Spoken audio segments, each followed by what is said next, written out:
옆에 계신 분과 한번 인사 나눠볼까요? 네. 여전히 혼자 앉아 계시는 분들, 네, 좀 가까이 좀 앉으세요.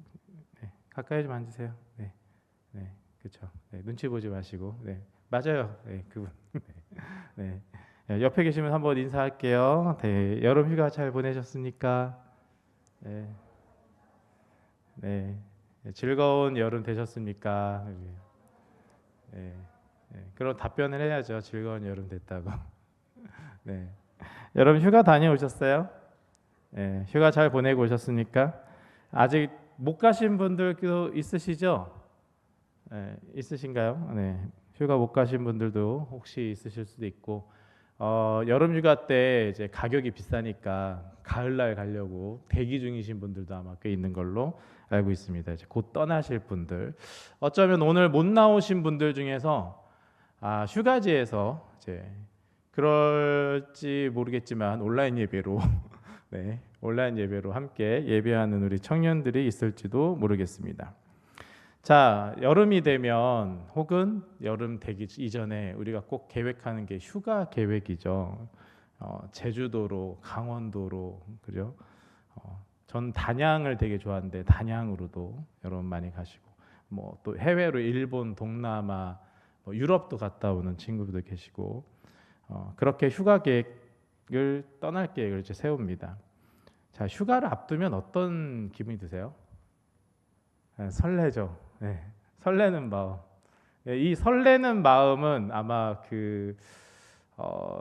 첫 사랑을 경험할 때와 비슷한 설렘인 것 같아요. 그렇죠? 휴가 가기 전에 그 설렘은 그만큼 굉장히 많은 설렘을 주기도 합니다.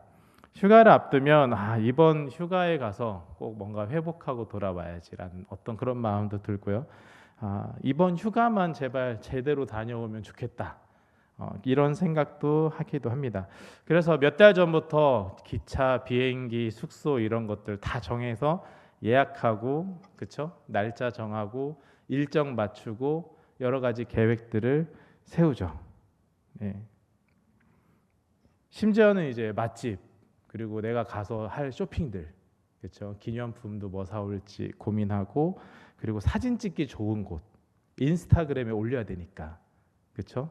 그런 걸 찾는 게 여러분 국룰인 걸로 알고 있습니다. 제가 살아오면서 느끼는 게 하나 있는데요. 그렇게 오래 살진 않았지만 살아오면서 느끼는 게 뭐냐면 휴가를 갈 때보다 휴가 준비할 때가 더 행복해요. 여러분 그렇지 않나요?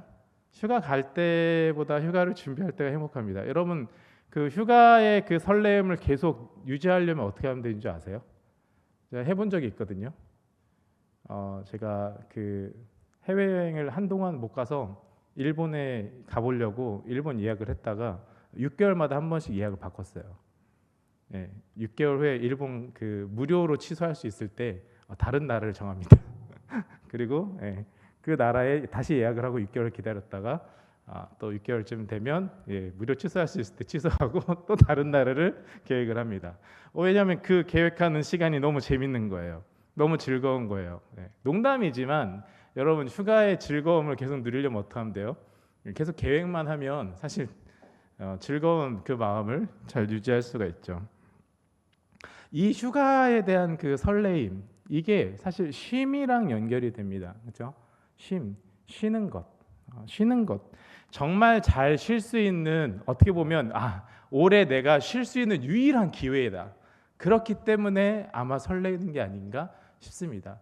이 설레임은요, 제가 어렸을 때, 지금은 그런 게 있는지 모르겠지만 제가 어렸을 때 소풍 가는 날, 집사님 잘 아시겠지만 소풍 가는 날 아침에 어머니께서 김밥을 싸고 계시면, 그렇죠?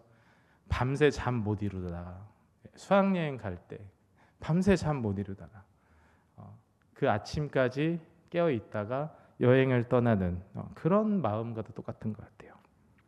일상과 직장, 학교 반복되던 삶에서 벗어날 수 있기 때문입니다. 그것만으로도 설레죠. 자, 근데 이상한 일이 하나 있어요. 휴가를 계획하고 휴가 갈 땐 좋아요. 저도 얼마 전에 그 아내와 우리 초등학교 5학년 딸과 휴가를 다녀왔습니다. 휴가 계획하는데, 그리고 휴가를 가서 그 기간을 지내는데 너무 좋아요. 이유도 없어요. 너무 좋아요. 근데 마지막 날 휴가에서 돌아오려고 하는 날 그냥 이유 없이 기분이 나빠요. 돌아오는 길에 와이프랑 엄청 많이 싸웠거든요. 휴가 가서 좋았는데 아무 이유 없이 그냥 돌아오는 날 와이프랑 막 싸웁니다. 말다툼을 해요. 이유가 없어요. 그냥 기분이 서로 안 좋아요. 제가 곰곰이 생각해 보니까 우리 딸도 기분이 안 좋아 보여요. 휴가에서 돌아올 때 되면은 여러분 어때요? 마음이 그냥 안 좋아져요. 짐을 싸면서 여러분 그런 생각 한 적 없습니까? 이제 다시 일상으로 돌아가야 되는구나. 다시 월요일 아침을 맞이해야 되는구나. 또 시작이구나. 여러분 분명히 휴가 가서 쉬었잖아요. 잠도 많이 자고 쇼핑도 하고 여행도 다니고 맛있는 것도 많이 먹었잖아요. 근데 그 휴가가 끝나는 순간 우리는 다시 우리의 마음이 예전으로 돌아오는 걸 느끼게 됩니다. 왜 그럴까요? 왜 지치고 몸은 쉬었는데 우리의 마음은 동일하게 그렇게 지쳐 있을까요? 살아가는 여러분, 몸이 쉬었다고 해서 우리의 영혼까지 쉰 건 아니기 때문에 그렇습니다. 우리는 흔히 피곤하면 몸만 쉬면 되겠지라고 생각합니다. 하지만 인간의 피로는 몸에서만 시작되지 않거든요. 우리 몸에는요, 위험을 감지하면 심장이 빨리 뛰고 근육이 긴장되면서 정신이 예민해지는 기능이 있어요. 자, 원래는 이게 사자가 쫓아오는 때 도망가기 위해서 어떤 그런 위험에서 벗어나기 위해서 우리를 지키기 위한 어떤 그런 몸의 기능이라고 합니다. 근데 현대인들은 사자가 쫓아오지 않아도요, 매일 무언가에 쫓기며 살아가고 있는 거예요. 매일 긴장 상태를 유지하면서 살아가고 있는 거예요. 뒤처질지 모른다는 두려움과 먹고 사는 문제들, 그리고 취업, 결혼, 이런 걱정들, 관계에 대한 갈등들, 자존감과 미래의 문제들에 대해서 우리는 늘 긴장하는 삶을 살아가고 있습니다. 그래서 몸은 침대에 누워있고 쉬고 있는데 정신은 어때요? 마음은 어때요? 계속해서 긴장하고 마음속으로 싸움이 일어나고 있는 거죠. 휴가지에 와 있어도 핸드폰을 놓지 못합니다. 혹시나 회사에 급한 일이 있어서 전화가 올까? 그렇죠? 무슨 일이 생기면 어떡하지? 내가 그리고 휴가 오기 전에 있었던 일들 내 마음속에 그대로 가지고 온 채로 내 몸은 쉬고 있지만 내 마음은 쉬지 못하는 그런 상태를 두고 있는 거죠. 그래서 우리는 아무것도 안 하고 있는 상태, 쉬고 있는 상태에서도 계속 지쳐갈 수 있다는 거예요. 여러분, 이게 몸에 지친 게 아닙니다. 여러분, 이 모든 것들의 원인은 뭐냐면 내가 이 세상의 모든 것들을 붙잡고 가고 싶은 마음이 있기 때문에 그래요. 그래서 그것 때문에 의해서 영혼이 지쳐가는 겁니다. 내 미래를 내가 붙들고요, 내 평판을 내가 붙들고 내 가족과 내 성공을 내가 붙들고 심지어 다른 사람의 인생까지도 내가 끌고 가려고 하는 그런 마음에서 우리는 쉼을 얻지 못한다는 거예요. 세상의 모든 것을 다 붙들고 모든 결과를 내가 책임져야 된다고 생각하며 살아가는 우리들. 하나님을 믿는다고 고백하고 있는데 실제 삶에서는 모든 것이 내 손에 있어야 되는 것을 고민하고 살아가는 사람들. 이게 우리의 모습입니다. 그래서 우리는 아무리 몸을 쉬고 휴가를 다녀와도 영혼이 지쳐가는 거예요. 그런데 그런 우리에게 오늘 말씀이 하나님께서 우리에게 말씀하고 계십니다. 어떻게 말씀하고 계세요? 수고하고 무거운 짐진 자들아 다 내게로 오라. 여러분, 이 말씀만으로도 감동이 되지 않습니까? 예수님이 힘드니까 조금 더 쉬어, 휴가 좀 더 다녀오고, 우리 세상에선 그러잖아요. 나 힘들어 그럼 좀 쉬라고. 예수님은요, 쉬라고 말씀하지 않으셨어요. 수고하고 무거운 짐진 자들은 어떻게 하라고요? 다 내게로 오라고 말씀합니다. 그 짐들을 가지고 내게로 오라. 이렇게 말씀하고 계신 거예요. 오늘 예수님께서 왜 우리를 내게로 오라고 초청하셨는지 우리 한번 이 말씀을 통해서 참된 쉼과 회복이 뭔지 한번 서로 이야기를 나눠보면 좋겠습니다. 첫째로 여러분, 참된 쉼은 하나님께 맡길 때 시작이 됩니다. 수고하고 무거운 짐진 자들아, 이 말씀은 갑자기 나온 말씀이 아니에요. 예수님 당시 사람들은 이미 짐이 많았어요. 여러분, 일제시대를 겪었던 우리의 선조분들, 그 생각만 해도 얼마나 힘들었겠습니까? 이스라엘 민족도 마찬가지였어요. 로마의 식민지, 로마로의 압제로부터 살아나가는 그 시대를 살아갔습니다. 그런데요, 그것만 있었으면 덜 힘들었을 거예요.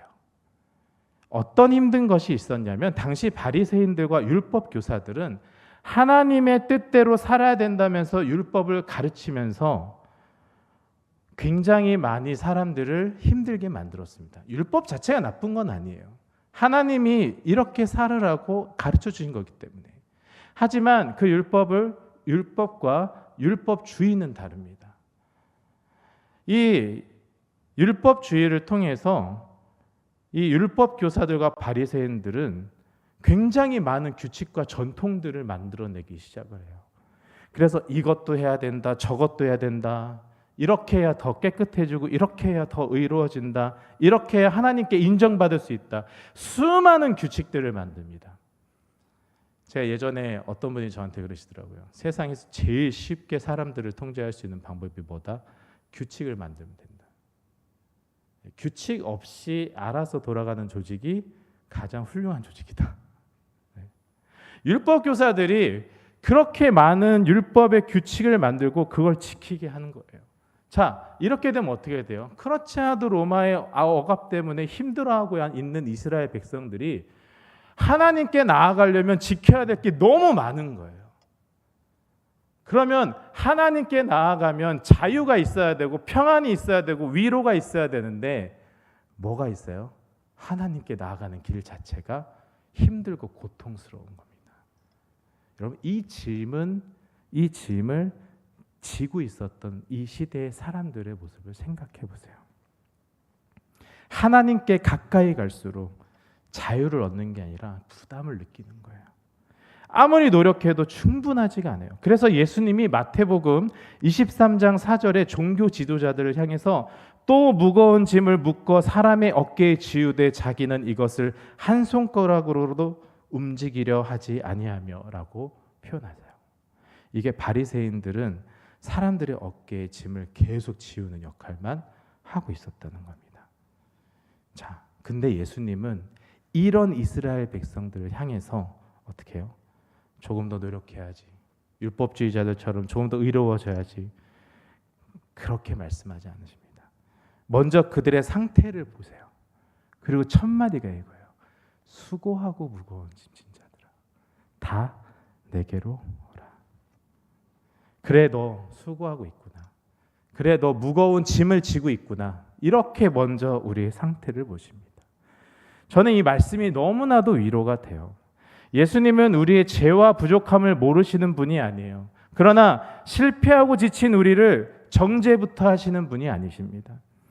먼저 우리의 지친 마음과 무거운 어깨를 보시면서 그 짐을 가지고 내게 오라고 말씀하시는 게 바로 예수님이시라는 거예요.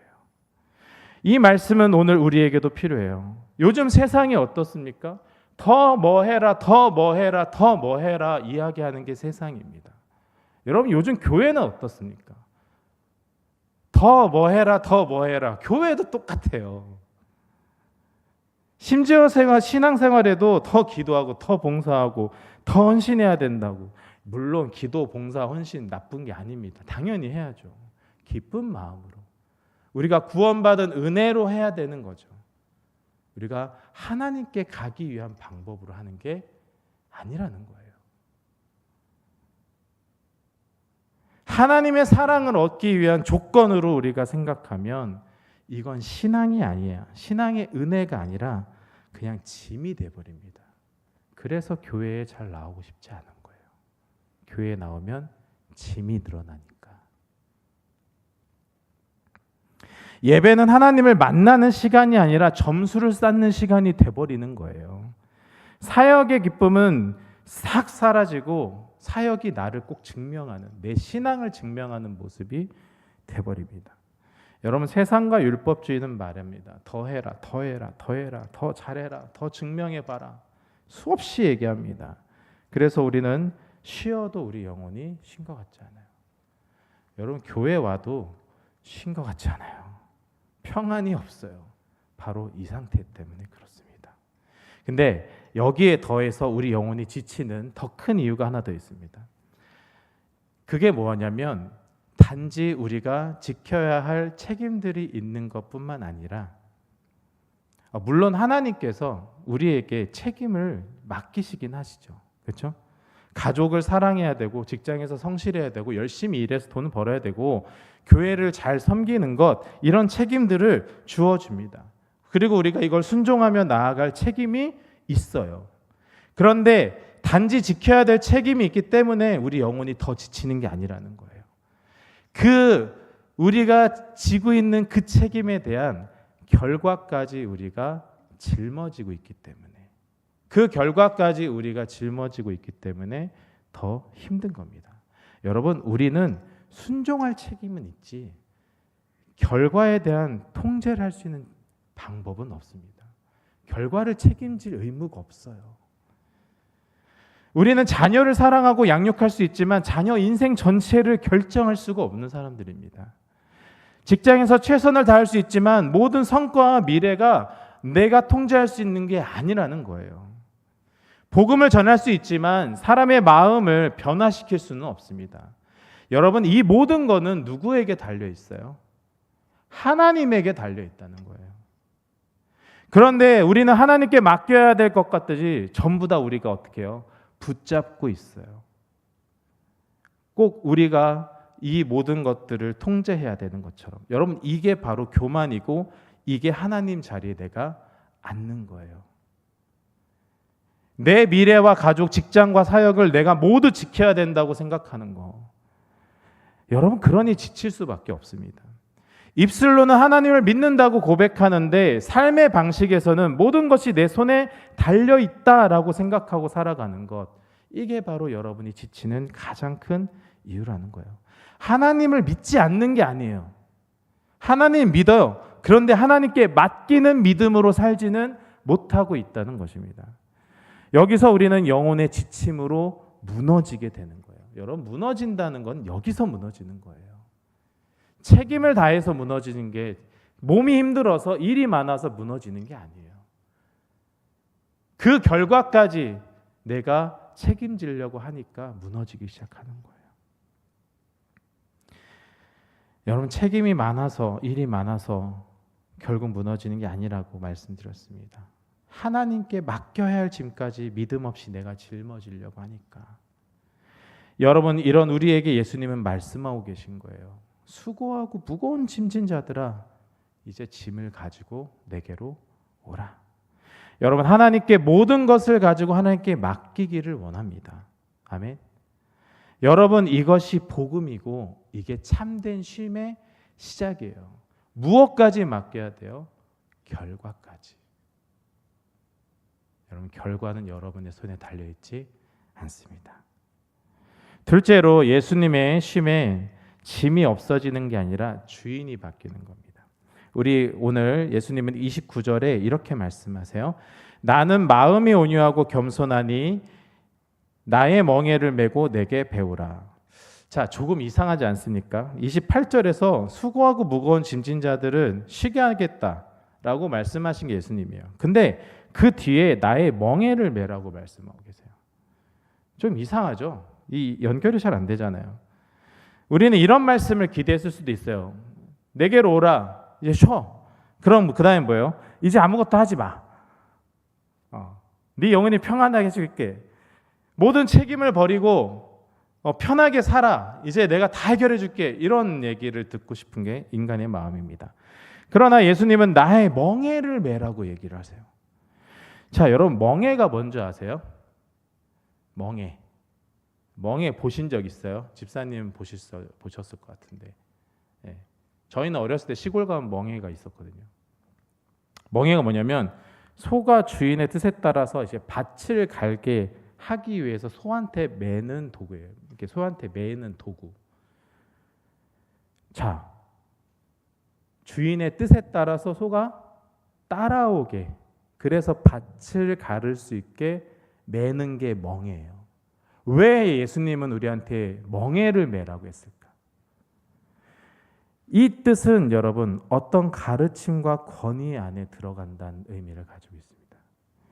그래서 나의 멍에를 매라는 말씀은 새로운 짐을, 예수님이 지어주는 새로운 짐을 네가 더 지어라 라고 말하는 뜻이 아니라요, 이제 내가 너의 인생의 주인으로 나의 다스림 안으로 네가 들어오라는 바로 그런 초청인 거예요. 내가 너한테 메어주는 그 멍에 안으로 들어와라고. 내가 네 인생을 끌어주겠다. 바로 그런 의미로 멍에를 매라고 말씀하시는 거예요. 여러분, 참된 쉼은 아무 멍에가 없는 삶이 아니에요. 누구의 멍에를 메고 사느냐의 문제입니다. 누구의 인도에 따라서 살아가느냐, 바로 그게 참된 쉼을 결정하는 것입니다. 사람은 누군가나 무엇인가의 멍에를 메고 살아가요. 세상의 멍에는요, 끊임없이 자신을 증명하게 만듭니다. 내가 잘해야 가치가 있고 내가 잘 살아야 된다라는 그 멍에, 세상이 여러분에게 매는 멍에 아닙니까? 그러나 예수님의 멍에는 말하고 있어요. 너는 이미 내 사랑을 받은 사람이다. 그러므로 나를 그냥 따라오라. 세상의 멍에는 결과로 우리의 가치를 평가합니다. 그러나 예수님의 멍에는 어때요? 관계 안에서 우리의 정체성, 하나님의 자녀라는 정체성을 회복시켜주는 멍에예요. 그래서 예수님은 멍에가 없다고 하지 않으시고 내 멍에는 쉽고 내 짐은 가볍다라고 말씀하시는 거예요. 어떤 것보다? 세상의 것보다. 왜 쉽고 가볍습니까? 예수님이 인도하시니까. 우리는 따라가기만 하면 되니까. 여러분, 예수님이 인도하시는 그 삶이 진정한 여러분의 쉼이 있는 삶이에요. 예수님의 길에도 순종과 자기 부인과 그리고 때로는 기다림과 눈물도 있습니다. 그러나 그 길이 우리를 파괴하지 않는 이유는 그 길의 주인이 바로 예수님이기 때문에 그래요. 예수님은 우리에게 짐을 지어놓고 그냥 구경하시는 분이 아니었어요. 우리보다 먼저 가장 그 무거운 짐을 지신 분입니다. 예수님은 우리의 죄와 정죄와 수치와 죽음의 짐을 십자가에서 이미 대신 지셨어요. 여러분, 바리새인들은 사람들에게 짐을 지우고 손가락 하나 움직이지 않았지만 예수님은 우리의 짐을 자신의 어깨에 지셨습니다. 그래서 예수님은 말씀하실 수 있는 거예요. 내게로 오라. 이건 예수님만 할 수 있는 말씀이에요. 예수님은 우리가 진 짐을 구경하는 분이 아니라 그 짐을 대신 지신 분이시기 때문에 그렇습니다. 여러분, 예수님께 나아간다는 것은 책임을 버린다는 게 아니에요. 주인을 바꾸는 거예요. 내가 내 삶을 끌고 가는 것이 아니라 주님의 인도하심대로 살아내는 거예요. 내가 모든 것을 통제하려던 자리에서 내려와서 고백하는 거예요. 이제 예수님, 주님의 제 삶의 주인이 바로 예수님입니다. 이렇게 고백하는 거. 저는 오늘 주어진 일에 순종하겠습니다. 그 결과는 주님께 모든 걸 맡기겠습니다. 주님, 인도해 주십시오. 이렇게 고백하는 것. 여러분, 이 순간 쉼이 시작되는 거예요. 상황이 모두 해결돼서 쉬는 게 아닙니다. 내 인생의 주인이 내가 아니라 예수님이라는 것을 믿기 때문에 우리가 쉴 수가 있는 거예요. 미래를 다 알아서 쉬는 게 아니에요. 미래를 알고 계신 그분이 나를 인도하시기 때문에 내가 쉴 수가 있는 거예요. 환경이 달라져도 주인이 계속 나 자신이라면 우리는 다시 또 지칩니다. 하지만 환경이 그대로여도 주인이 예수님으로 바뀌면 우리의 영혼은 쉴 수 있는 거예요. 여러분, 참된 쉼은 예수님의 멍에를, 그 쉽고 가벼운 멍에를 매는 순간, 예수님이 우리를 인도하시는 순간이 참된 쉼의 시작입니다. 세 번째로 참된 쉼은 예수님의 제자로 살아가는 데 있습니다. 여러분 예수님이 말씀하셔요. 나는 마음이 온유하고 겸손하니 나의 멍에를 메고 내게 배우라. 그리하면 너희 마음이 쉼을 얻으리니. 우리의 마음이 쉼을 얻으려면 어떻게 된다고 이야기하세요? 내게 배우라고 말해요. 도대체 무엇을 배우라고 말씀하시는 걸까요? 이 말씀은 단순히 예수님이 좋은 성품 몇 가지를 본받으라는 뜻이 아닙니다. 여러분 예수님의 제자가 되어서 예수님의 가르침과 다스림 아래 살아가라는 초청이에요. 특별히 이 말씀은 바로 앞에 있는 27절에 예수님이 이렇게 말씀하고 있어요. 아들과 또 아들의 소원대로 계시를 받은 자 외에는 아버지를 아는 자가 없느니라. 여러분 아버지를 가장 잘 아는 분이 누구십니까? 바로 예수님이시죠. 하나님이시니까. 그래서 예수님께서 우리에게 말씀하시는 거예요. 내게로 와라. 내게서 배워라. 하나님이 어떤 분인지 배우라는 거예요. 하나님을 어떻게 신뢰하는 건지 배우라는 거예요. 하나님 뜻 안에서 어떻게 살아가야 되는지 내게 배우라는 거예요. 여러분 다른 거 배우라는 게 아닙니다. 그런데 여기 놀라운 것은 우리를 가르치신 스승이 어떤 분이냐는 거예요. 나는 마음이 온유하고 겸손한 스승님이래요. 하나님이 어떤 분인지를 알려주시는 그 스승이 예수님이 어떤 분이냐면 마음이 온유하고 겸손하시대요. 여러분 우리 선생님 하면 어때요? 무서운 존재였잖아요. 그렇죠? 선생님들 보통 그 별명이 뭐예요? 개. 그렇죠? 네? 또 뭐 있어요? 물어보면 다들 대답을 안 해요. 다 마음속에 한 명씩 있으면서. 선생님들 별명이 다 뭐예요? 무서운 존재잖아요. 근데 우리 예수님은 마음이 온유하고 겸손하시대요. 바리새인들은 무섭게 사람들한테 다그쳤다니까요. 이렇게 살아, 이렇게 살아, 이렇게 살아. 그래 하나님이 기뻐하실 거야. 이렇게 이야기하셨다고요. 근데 예수님 어때요? 나는 온유하고 겸손하다고 얘기해요. 더 해야 된다, 더 해야 된다, 더 해야 된다 얘기하지 않아요. 나는 마음이 온유하고 겸손해. 내가 널 보니까 너 지친 것 같아. 나한테 와서 하나님이 어떤 분인지 배워. 하나님이 널 얼마나 사랑하는지, 하나님이 너를 얼마나 기뻐하시는지, 하나님 뜻 안에서 어떻게 살아가는지 내가 이제 가르쳐 줄게. 여러분 예수님께 배운 게 참된 쉼의 회복이 있다라는 이유인 거는 온유하고 겸손하신 예수님을 통해서 그 다스림 안에 하나님의 다스림 안에 우리가 살 수 있는 그 방법을 배우는 것입니다. 우리는 그동안 우리의 모든 것을 내가 책임져야 된다고 생각하고 살아가죠. 내가 해결하고 내가 결과를 만들어내야 된다고. 그러나 예수님께서는 우리에게 다른 삶을 가르쳐주고 있어요. 내가 모든 걸 알지 못해도 하나님을 신뢰하는 삶을 배워라. 내가 모든 걸 통제하지 못해도 하나님께 맡기는 삶을 배워라. 내 뜻대로 되지 않아도 하나님의 선하심을 믿으며 순종하는 삶을 배워라. 그래서 예수님은 말씀하고 계십니다. 내게 배워라. 그리하면 너의 마음에 쉼을 얻으리라. 사랑하는 여러분, 참된 쉼은 모든 문제가 사라질 때 오는 게 아닙니다. 온유하고 겸손하신 예수님께 날마다 삶을 배우며 그분을 신뢰할 때 우리의 마음에 찾아오는 거예요. 우리 모두가 예수님의 제자가 되어서 주님께 배우고 주님을 신뢰하며 그 안에서 세상이 줄 수 없는 참된 쉼을 누리기 전사님은 정말로 여러분께 바랍니다. 아멘. 말씀을 맺겠습니다. 여러분 사랑하는 여러분, 참된 쉼이 어디 있다고 했어요? 첫 번째로 하나님께 모든 것을 맡길 때. 두 번째는 뭡니까? 내 인생의 주인을 예수님으로 바꿀 때. 세 번째 뭐예요? 온유하고 겸손하신 예수님께 날마다 삶을 배워나갈 때 우리가 참된 쉼을 누리게 됩니다. 우리가 그리고 반드시 기억해야 될 게 있어요. 예수님께서 왜 우리에게 내게 오라고 말씀하실 수 있어요? 우리 대신 이미 십자가라는 더 큰 짐을 지으셨던 분이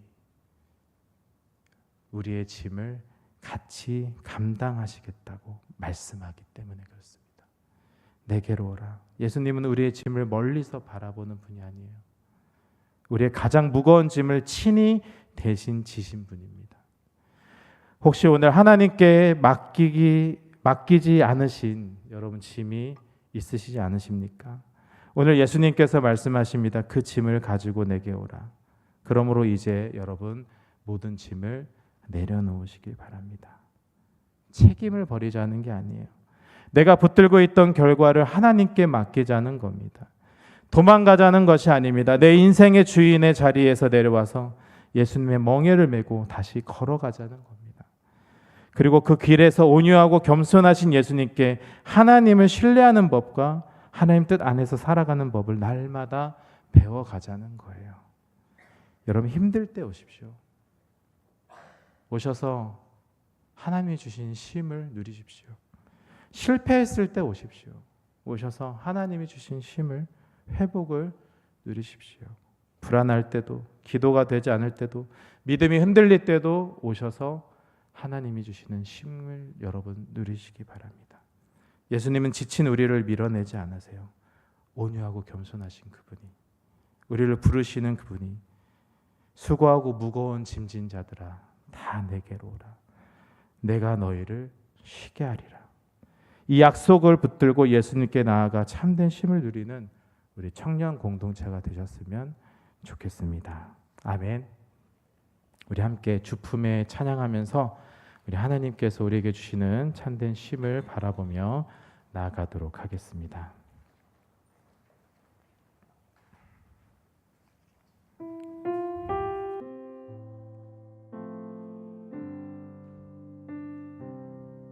주품에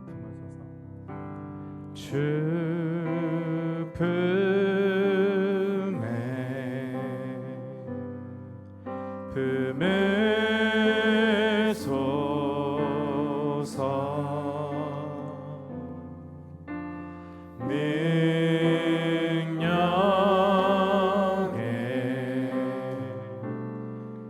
발로 덮으소서.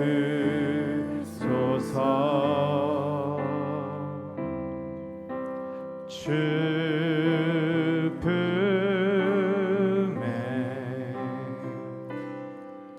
품으소서.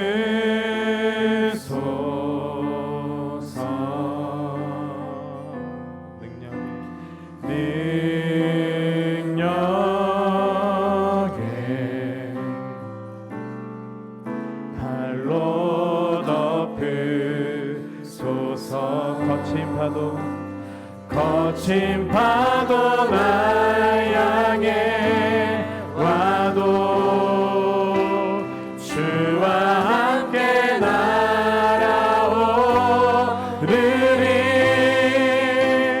폭풍 가운데 나의 영혼 잠잠하게 주를 보리라. 주님 안에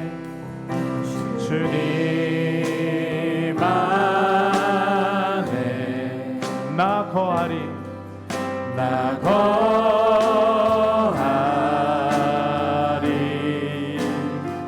주 능력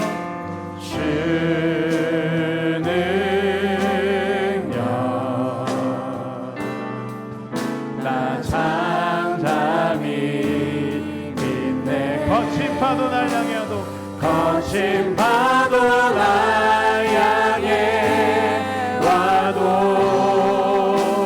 주와 함께 날아오르리. 폭풍 가운데 나의 영혼 잠잠하게 주를 보리. 거친 파도 날 향해 와도 거친 파도 날 향해 와도 주와 함께 날아오르리. 높은 가운데 나의 영혼 잠잠하게 주를 보리. 우리 다시 고백합시다. 거친 파도 날 향해 와도 거친 파도 날 향해 와도 주와 함께 날아오느니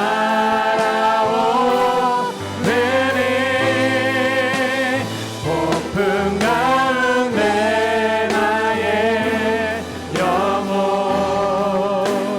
잠잠하게 주를 우리 이 시간 함께 기도하기 간절히 원합니다. 하나님, 이제 내가 붙들고 있는 짐을 하나님께 맡기게 하여 주시옵소서. 내가 통제할 수 없는 결과와 미래는 오직 믿음으로 하나님께 맡기게 하여 주시옵소서. 이 시간부터 내가 내 삶의 주인이 아니라 예수님이 내 삶의 주인 되게 하여 주시옵소서. 내 뜻과 고집을 내 계획하는 것이 아니라 예수님의 멍에를 메고 주님의 뜻을 따라 살게 하여 주시옵소서. 온전히 하나님께서 인도하시는 것을 우리가 바라보며 살게 하여 주시옵소서. 우리 두려움과 모든 어려움을 내려놓고 이 시간 주님 품에 안게 해달라고, 진정한 회복과 쉼을 얻게 해달라고 간절한 마음으로 함께 기도하며 나아가겠습니다. 함께 기도하시겠습니다.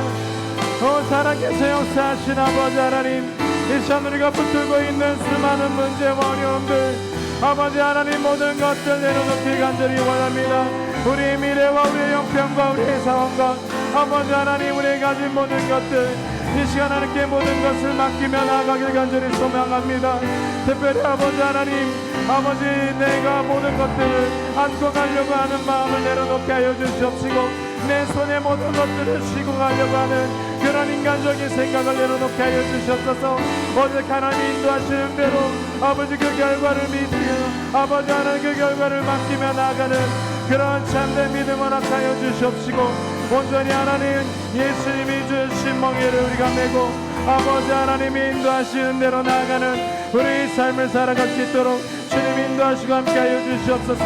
우리 지친 영혼이 주님 품 안에서 잠든 쉼과 회복을 누리기 원합니다. 특별히 우리 청년 공동체가 하나님이 주시는 잠든 쉼을 누리는 그런 공동체가 되길 간절히 원합니다. 우리 소그룹이 아버지 하나님, 우리 셀이 아버지 하나님 참된 쉼을 누리는 그런 모임이 되기 원합니다. 우리의 예배가 하나님이 원하시는 참된 쉼과 회복이 있는 그런 예배가 되기 원합니다. 우리의 신앙생활이 아버지 온전히 하나님이 원하시는 참된 쉼과 회복이 있는 그런 신앙생활이 되기 원합니다.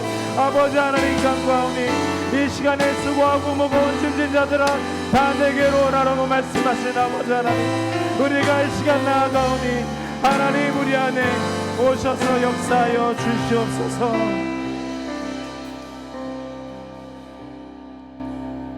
사랑의 주님, 우리가 감당해야 될 것들보다 아버지 하나님, 하나님께 모든 걸 믿고 맡기는 바로 그런 삶을 살아가길 간절히 소망합니다.